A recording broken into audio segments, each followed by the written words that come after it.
Hi, everyone. Welcome. We're going to be talking today about getting the finance conversation started. My name is Amber Roberts. I'm an extension educator out of our agricultural business management team. And today I'm joined by Samantha Roth, and I'm with the Family Resiliency team. Great. And with that, we'll get started with the conversation. Did I scare you? This image might not be that scary, but what we're about to talk about today certainly is. In fact, if we look at some of the scariest discussion topics, topping the list, of course, is taxes, religion, politics, death. But what could be scarier than death? Well, a conversation that many folks in the US, in fact, according to a 2017 study, found scarier than death was talking about their finances. So today, myself and Samantha are going to share with you some tools that you can use to help get this conversation started.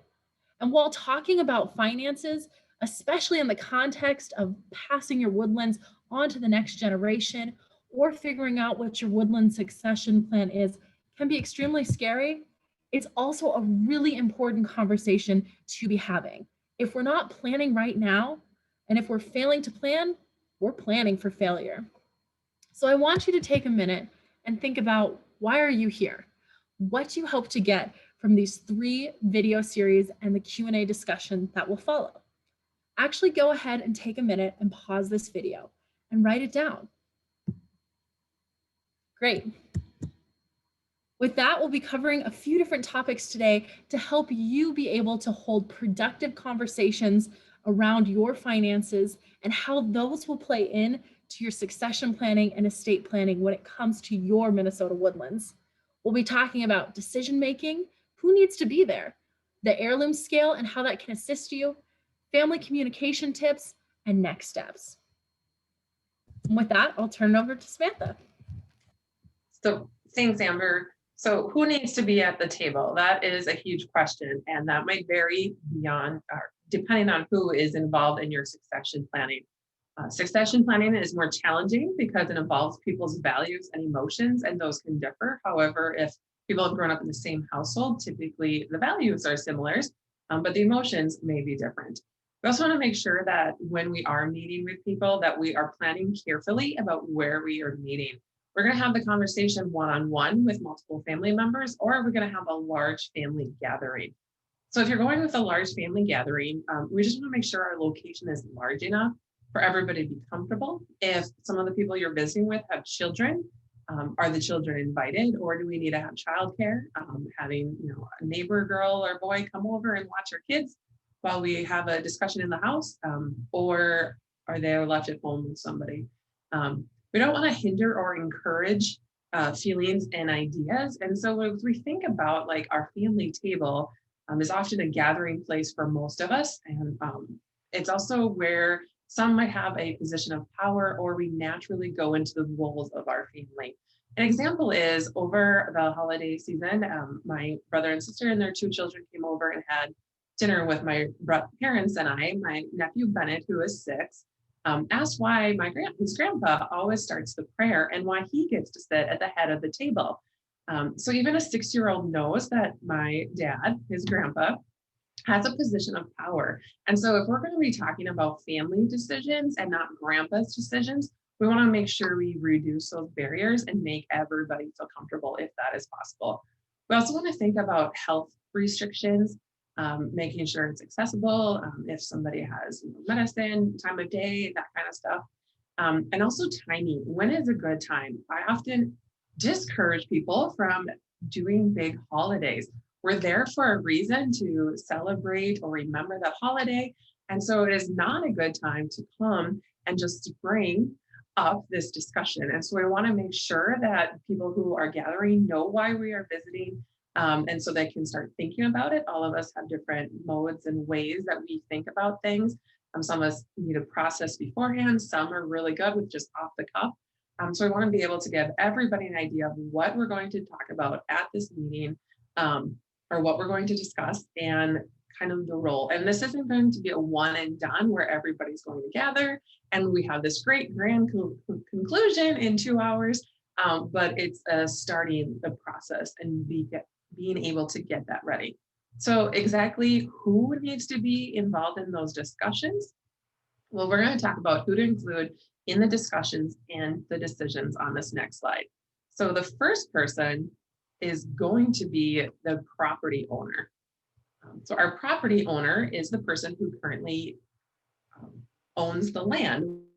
It might be in joint ownership, it might be an LLC, depending on what is set up, or if you haven't had anything set up in the family.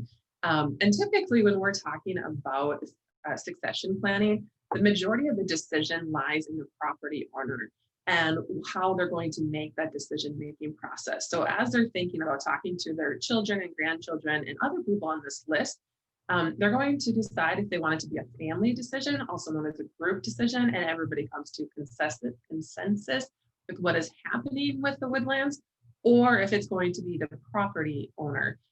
The biggest thing with our decision making when it comes to succession planning, whether it's woodlands, farms, non-titled property, all those things, is that the person, the property owners or owners, if it's in joint ownership, explain the process to everybody and why they're doing it, why we're having conversations with our children or our grandchildren.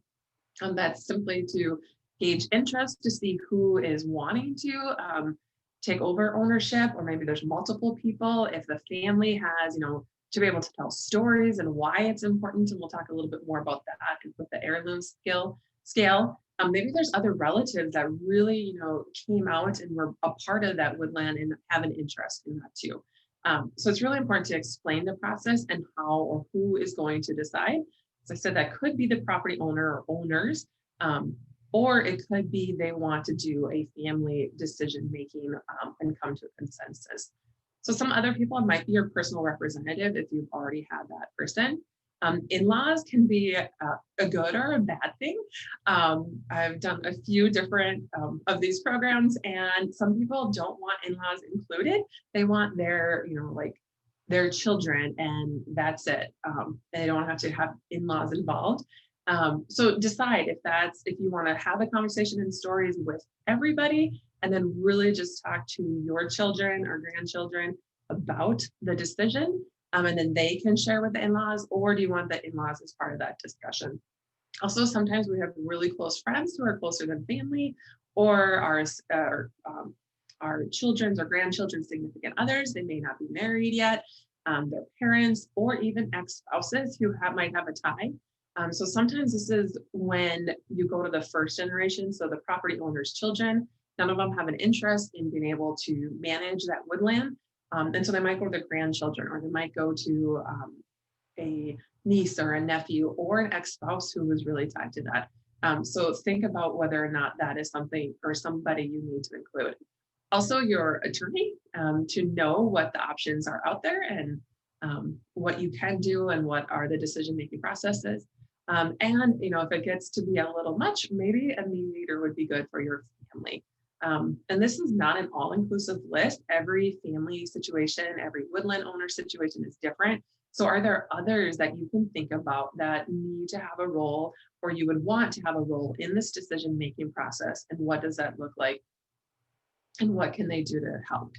So our next slide is just an example of Mike Greenheck from Minnesota. He was in the U.S. Forest Service Preserving the Family Woods, which is a publication that's available. And he just talks about how his brother and I are trustees. When his father passed away in 97, he wanted to make sure things were up for long-term family ownership. And he wanted to get out there as far as he could. So he already had done some estate planning before he passed to make sure that the next generation would have the capacity to do the estate planning. Now, he and his brother are negotiating with other family members about it, but not everybody has the same type of attitudes that the father had. He's gone through lawyers, we've had trust and corporations, and just talks about you have to be careful when you transfer ownership of something that it's not done wrong, because trust can be expensive. And think about our planted forests are 50 years old, but there are a lot of existing forests that have been managed for a long time. His focus is to keep it sustainable and to keep it intact. And when you let forest land reach maturity and you harvest it, that is good.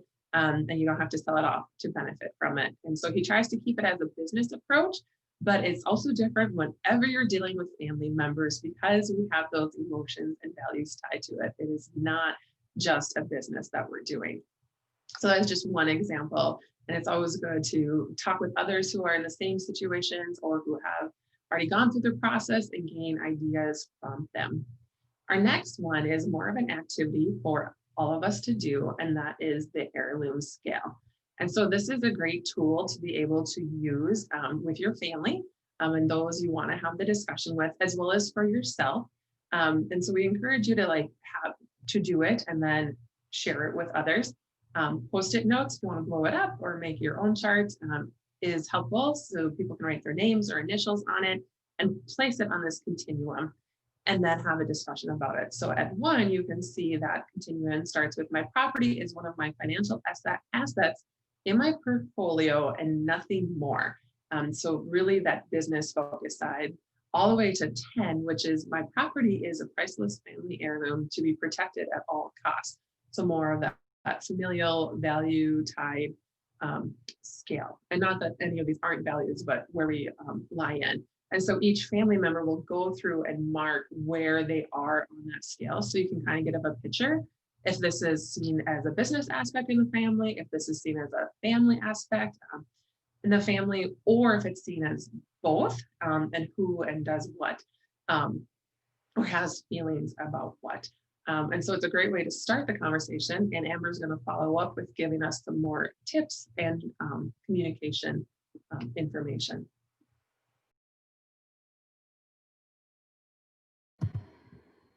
Great, thank you. So we're going to talk a little bit more about how we can help make sure that this conversation is productive and goes well. And I mean, Samantha already touched on several, but good communication is essential to reaching your goals. You can put together the world's best transition plan, have everything hammered out, but if you haven't communicated about it, on the end, it can completely fall apart. So it's really important that up front you have that communication and you're talking with all of those different folks that Samantha had mentioned. So you're talking with your heirs, potentially with the in-laws, and anyone else that might need to be involved in that conversation for your transition plan. We've included this little aside here. It's a funny joke, but also within it, intergenerational communication is difficult. We often can find it difficult to communicate with our direct spouses. It can be even more difficult when we add in the next generation. So just making sure that you are aware when you're communicating that people have different communication styles and recognizing that.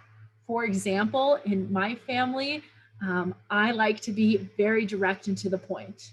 I have a point, I start at point A, I get to point B. I have a younger sister who loves to tell stories. So when she is trying to communicate her point across, her communication style, she goes from point A all the way C, D to Z before she hits point B. And so it's important for me to recognize that this is part of her personal communication. We have different communication styles, and that she's not doing this to annoy me or to drag out a very long story, but instead that is part of our communication differences. So recognizing that there is differences in communication styles and just being aware of that up front when you begin your transition conversations. Also, it's important to recognize that we're all trying to get to the same end destination, right? You, your spouse, the future heirs that might be inheriting your woodland, we all want to be able to create a cohesive transition plan. That is our end destination. But our road does not look like a straight road where we're driving down the road, I do all the talking, I do all the driving, and we'll get to the end destination. Instead, when we're thinking about communication throughout this process, it's a two-way street. So active listening is extremely important when it comes to communicating for your transition plan. So making sure that not only are you, if you're the property owner, doing that communication, but also that you're using active listening. What that might look like is saying, everyone gets a chance to speak.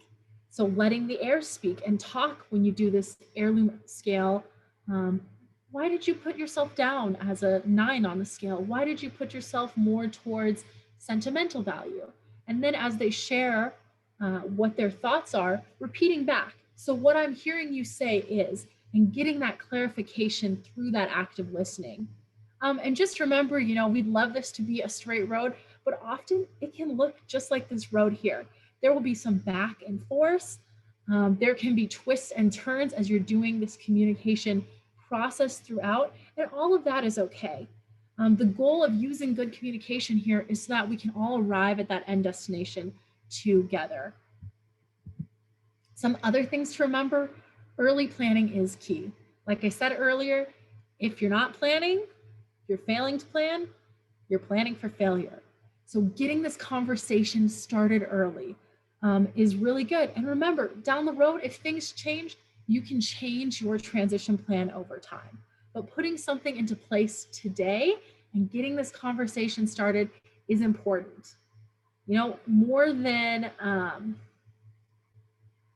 believe it was 84% of people died without a will.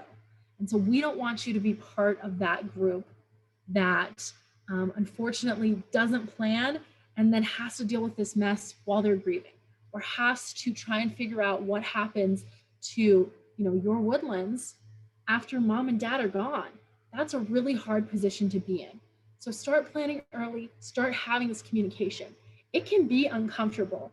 And part of what will make it easier is this discussion around fairness and what fair means for your transition. So fair outcomes, clearly define your decision rules. Samantha already talked about this a little. What will that fair communication process look like for your family? So even if at the end, the property owner, mom, dad makes the final decision, maybe how you make it fair is you say, when we're discussing this, when we're having these decisions, we're going to allow everyone a chance to talk. Or maybe you decide that your decision process is through consensus. But just making sure that you clarify what those decision rules look like. Who, what, when, where, how, what ifs. So getting those logistics that Samantha already talked with us about. When will we be meeting? How will we be meeting? And breaking up some of those traditional roles that are already established in the family to make sure that everybody gets their fair shot at sharing their opinions and talking about the transition process. Determine areas of agreements or disagreements. Maybe that you have a really hot topic that gets people's blood boiling when it comes to transition planning. And so maybe you'll bring in a mediator or someone else. Or maybe you won't talk about past disagreements. And instead you're going to focus on the transition and not bring up things that have come from the past. Oops. So communicate to reduce misunderstandings, communicate with active listening. And then along with this fairness, members may have different rules or perceptions. So just make sure that you're that everybody knows what a fair process looks like, that you're discussing that. And in the end, it will make it easier when it comes to who gets what and how things are distributed. Even if there's disagreements about what the transition process should look like, it's much easier to have mom and dad, property owners, while they're still alive, explain, this is how we came to this decision, than it is to push it off. Oftentimes, folks don't want to think about their transition process because it's going to hurt people's feelings in the family. It's going to cause issues. So when we hold it off and leave it for a surprise after we're gone, that doesn't magically make those issues go away.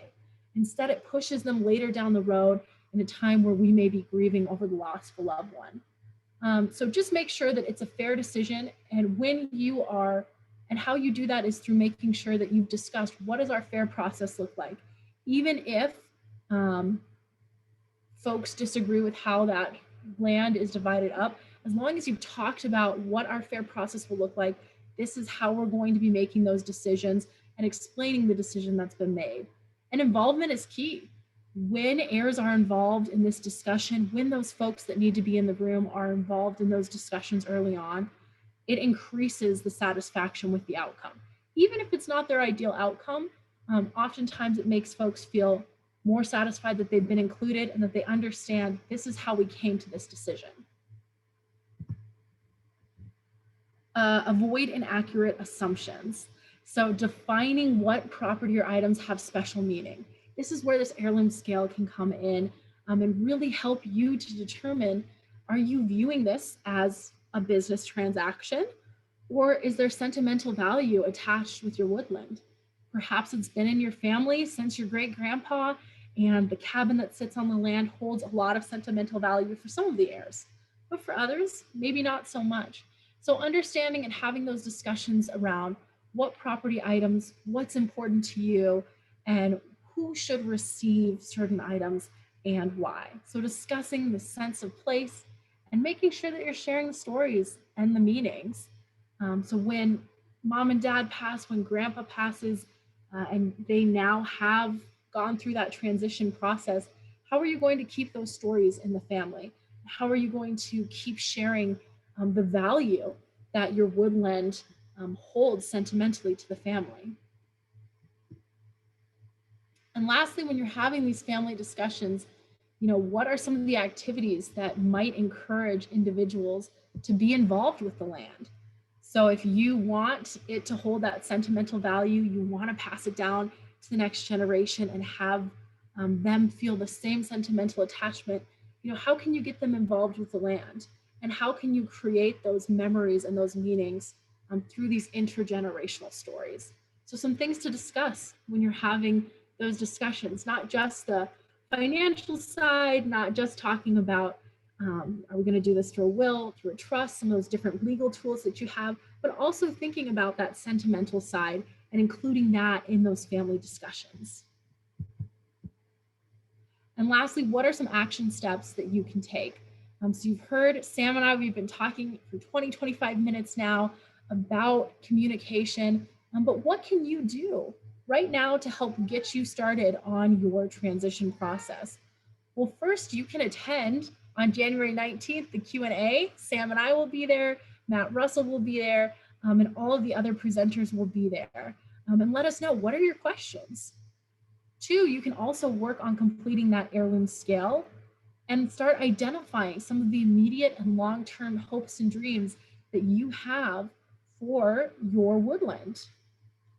And if you're even so empowered, start holding a family meeting, getting that discussion going, using some of those tips that Samantha told you about figuring out the logistics of getting that family meeting started. And remember that you never really know someone until you share an inheritance with them.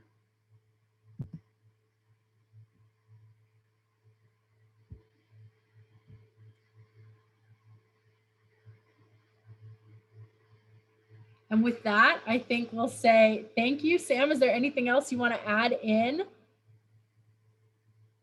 Nope, we're good. Great.